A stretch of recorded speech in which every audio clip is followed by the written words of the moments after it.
Hello guys, and welcome back to another tiny tutorial. And in this episode I want to show you how I'm using the method with Spotlight to start sculpting my creatures with a reference picture in the background. And this is pretty handy, and I'm using it all the time because it is easier to push and pull the shapes around when you have a picture and a shape in the background, instead of having it maybe in the corner here and you have to copy it over. So Spotlight is pretty handy for that, and it's easy and fast to use. So I will just show you how to do that so you can implement that in your own workflow. So what to do first? We have to go to the texture setting here and then go into the bigger window with texture. Just click this and import your image, what you want in the background. So I will just take this hippo here, and when you go back to texture, you see that a hippo image is in a smaller window. Just click it, so it will switch automatically in the bigger window. And you don't see anything yet because we have to turn on Spotlight first. And how to do that? We have to just go to this button here, add to Spotlight, and click it. So now we have the image here in the background, but it is definitely too saturated and we can't really look through it. So this is a little problem. So we have to fix that. We have this wheel here. When you click on it, you can move the image. And we have this big wheel here. There are a lot of functions here, but I actually only use maybe 3 of them.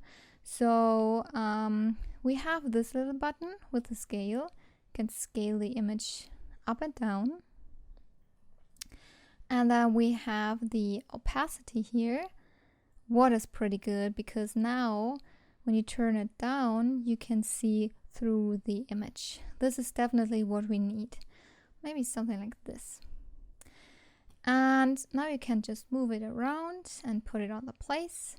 And you can see we can't really use any brush or buttons here in Zbrush because we are in the Spotlight mode. And to fix that, you have just to push Z. Now you are in the sculpting mode again. Press Z again and you are in the Spotlight mode. So now when you just click on Z and you're in a sculpting mode, you can just sculpt, of course, and everything would be fine. And now you can just push and pull the shapes around. I really like to do that when I working with blockouts, so this is pretty handy.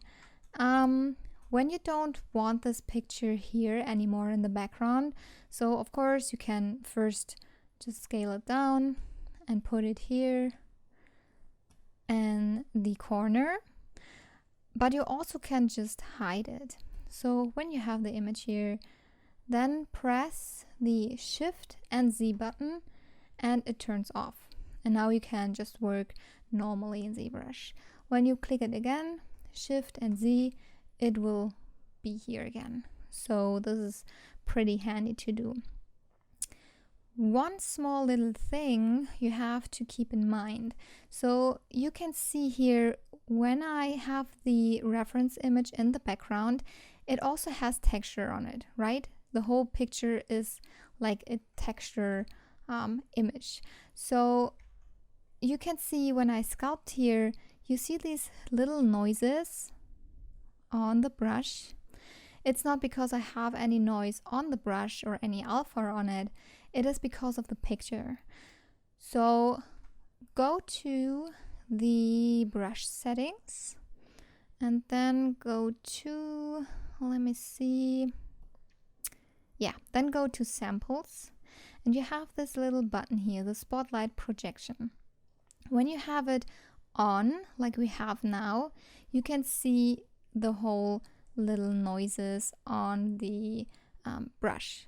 But going back, when you turn it off, you don't see the texture anymore.